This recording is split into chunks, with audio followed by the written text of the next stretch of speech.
Welcome to Pathways and Possibilities, a podcast about reimagining career learning at the intersection of design, technology, and education.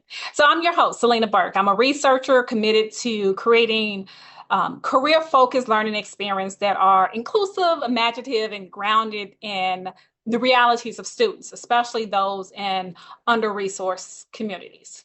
In this first episode, we're going to explore the role of design in shaping more equitable futures for young people.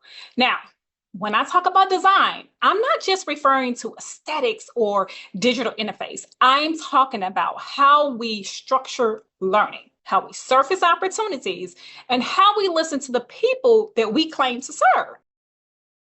Now, think about it. In many schools, career guidance still happens through hands-off and handouts and brief counseling sessions or impersonal aptitude tests. But for students navigating systemic barriers, and I mean whether those are race or income or geography, that kind of exposure often isn't enough. So what are we missing? What's missing is a sense of ownership. Too often, career paths are presented to our students as linear or predetermined. But, real life isn't like that. Young people need learning environments that invite them to explore and to question. Even though I tell my kids, quit asking me so many questions. But no, that's healthy. It's good. And so we need to have environments that allow them to explore, to question, or to really imagine a future on their own terms. Technology has this potential. Now, I'm a techie, and so when I say technology has this potential, it does. It has the potential to expand access to those kids, those kinds of learning environments. But not all tech is created equal. So just because something is digital does not mean it's equitable. The systems that are built for our kids, we as techies really, or developers and these tech companies really need to make sure we're building them and making sure that they're rooted in care, not just efficiency. They need to support exploration that evolves over time because, as you know, and if you're a parent, you know that, or a teacher, you know that students really don't come to career decisions fully formed, right? So they grow, they shift, they reflect. And in my research, I've been developing a framework. It's still in its early stages.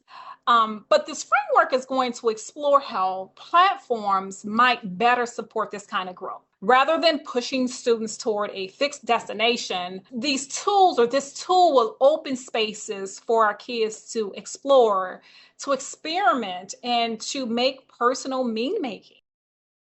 So now you ask, right? What does this look like? So what this might look like is a space for students to pause and consider who they're becoming, not just, hey, here's a job, right? Or not what job this might be. And this is a process. It may require our kids to journal or set personal goals, reflect on what matters most to them, not to, parents or to teachers, what matters to them. We need a system that meets students where they are, whether that's in a large urban school or a rural community or learning independently at home. Technology can play a powerful role here. It can connect students to opportunities in their own neighborhoods, like local mentorships or libraries or after-school programs, while also allowing them to experience careers and industries and ideas that may be physically out of their reach, even across the globe. These tools may be accessible.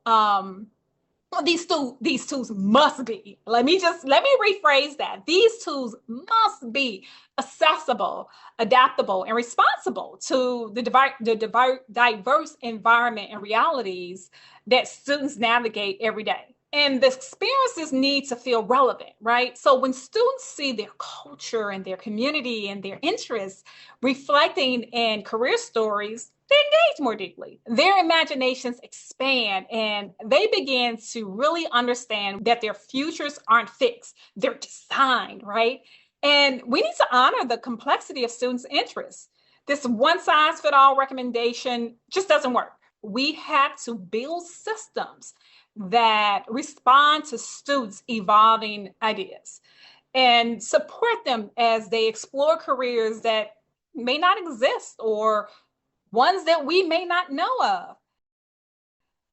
So this is where my work is heading. It's about developing not just technology but learning experiences that empower young people to become active agents in their own future. So what's going to happen over the next coming weeks, we'll explore what this looks like in real context, in schools and community programs and through partnerships that elevate student voices.